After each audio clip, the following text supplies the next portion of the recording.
ಕೈಗಳಿಲ್ಲ ಕಾಲಿಲ್ಲ, ಇದೆಂಥ ದೇವ್ರು, ಇಷ್ಟು ದೂರ ಬಂದಿರೋದೇ ನನಗೆ ಅವಮಾನ. ಇದನ್ನ ಹೇಳಿದ್ದು ಗಣಪತಿ ಭಟ್ರು, ದಕ್ಷಿಣ ಭಾರತದ ಒಬ್ಬ ಬ್ರಾಹ್ಮಣ. ಇದರ ನಂತರ ಆಗಿರೋದು ಭಟ್ರ ವಿಚಾರವನ್ನೇ ಬದಲಾಯಿಸಿತು. ಗಣೇಶನ ಪರಮ ಭಕ್ತರಾಗಿದ್ರು ಗಣಪತಿ ಭಟ್ರು. ವಿಘ್ನ ನಿವಾರಕ, ಎಲ್ಲಾ ಕಷ್ಟಗಳನ್ನ ದೂರ ಮಾಡುವವನು. ಅವರು ಗಣೇಶನನ್ನೇ ಪರಬ್ರಹ್ಮ ಅಂತ ನಂಬಿದ್ರು.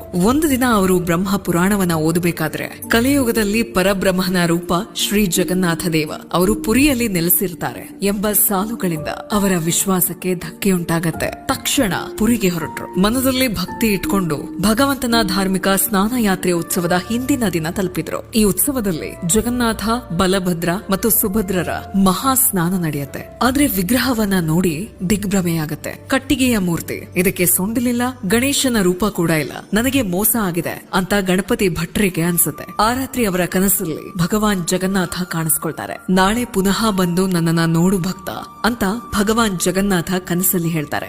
ಮರುದಿನ ಗಣಪತಿ ಭಟ್ರು ದೇವಾಲಯಕ್ಕೆ ಮತ್ತೆ ಭೇಟಿ ನೀಡ್ತಾರೆ. ಶ್ರೀ ಜಗನ್ನಾಥ ಮತ್ತು ಬಲಭದ್ರ ಗಣಪತಿಯ ವೇಷದಲ್ಲಿರ್ತಾರೆ. ಆನೆಯ ರೂಪವನ್ನ ಪಡೆದಿರ್ತಾರೆ. ಗಣೇಶನ ದರ್ಶನವಾಗತ್ತೆ. ಗಣಪತಿ ಭಟ್ರ ಕಣ್ಣೀರು ನಿಲ್ಲಲಿಲ್ಲ.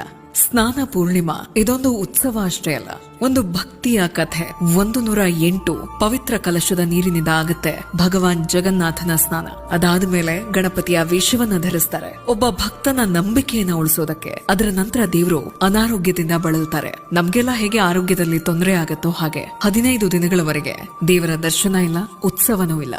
ಅದರ ನಂತರ ಭಗವಾನ್ ಜಗನ್ನಾಥ, ಬಲಭದ್ರ ಹಾಗೆ ಸುಭದ್ರರ ಜೊತೆ ರಥಯಾತ್ರೆಗೆ ಸಜ್ಜಾಗ್ತಾರೆ. ಇವರೇ ಭಗವಾನ್ ಜಗನ್ನಾಥ. ತನ್ನ ಭಕ್ತರಿಗೋಸ್ಕರ ರೂಪಗಳನ್ನ ಬದಲಾಯಿಸ್ತಾರೆ. ದೇವರಾಗಿಯೂ ಅನಾರೋಗ್ಯದಿಂದ ಬಳಲ್ತಾರೆ. ಭಕ್ತರ ಹಾಗೆ ನಾನು ಕೂಡ ಅಂತ ಹೇಳೋದಕ್ಕೆ ಭಗವಾನ್ ಜಗನ್ನಾಥ ನಮ್ಮ ನಡುವೆ ಇದ್ದಾರೆ. ಆದ್ರೆ ಏನೇ ಅಂದ್ರು ಭಗವಾನ್ ಜಗನ್ನಾಥ ಸೃಷ್ಟಿಯ ರಚನೆಕಾರ.